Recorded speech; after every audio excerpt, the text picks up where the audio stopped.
энэ хэдүүгийг бол заавал ялгаж чадсан байх хэрэгтэй. Дүрс ойр зүгс Монгол хүн дотор арин байдаг. Гэхдээ чүм тэр нь энэ утгатай билүү эсвэл тэр нь энэ утгатай билүү энэ дотор хоорондоо утгатай билүү. Гэхдээ энэ хэдэн үгнүүдийг заавал ялгаж чадсан байх хэрэгтэй.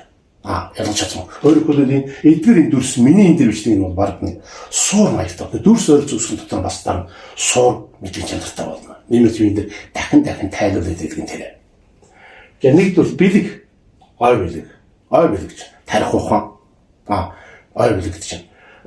Хоёрдугаар нь бэлэг тэмдэг.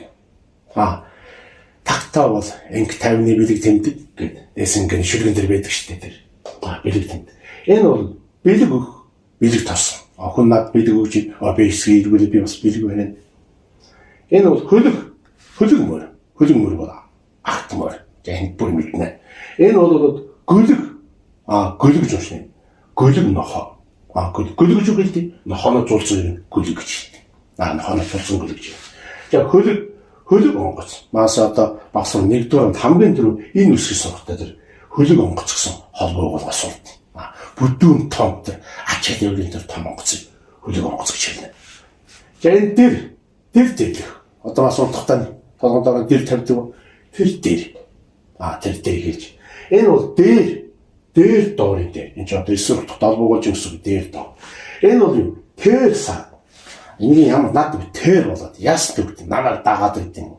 Эсвэл тэрийг хий гэсэн чи энэгийн дундор орж байна. Тэр саад болоод яшиг болоод байгаа юм.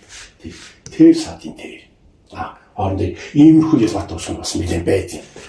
За энэ бол уул мөр. Хөлийн мөр гарч. Эсвэл энэ дэр гарын орон гарцсан байна шүү дээ. Мөр орны мөр. Мөр орны. Өнөөс санд бас байна уу одоо. Нэг мөрлөө зогсноо. Цаас хоёр мөрлөө зогсоо. Гурван мөрлөө. Тэр мөр бас ингэж хвчнэ. За энэ бол мөр бас мөр. Хотхны мөр гэж үл. Хотго бол хэртэй хотго. Тэр эртээ тааднах эсрэг мөр гэж хэлнэ. Өөрөөр хэлбэл ир гэдэг үчир эсрэг утгатай мөр гэсэн үг. Хотхны мөр гэж чинь хотхны тэр ирнийх нь эсрэг талыг хэлж байна. Тэгээ энэ мөр тал. Энэ мөр тал. Мөр тал ингэж үчнэ. Энэ тал бол одоо ингэж үчнэ. Битгээ далаа гэдэг бол талны тал болоо явж шүү. Мөр талны тал. Нэгдүгээр нь бол энэ онцгоос уу. Тэгээ энэ мөр уралдах мамсундаг марагна одоо нэг сайн хэлдэг хөлөг мөр гэж хэлдэг. Тэр үнэтэй. Мөр уралдах. Энэ мөр. Энэ үсгнүүдийг заримдаа бол нэг удаан үзэх юм байна. Эдгээр энэ үсгнүүд мартахны амархан байдаг. Баг сургуулийн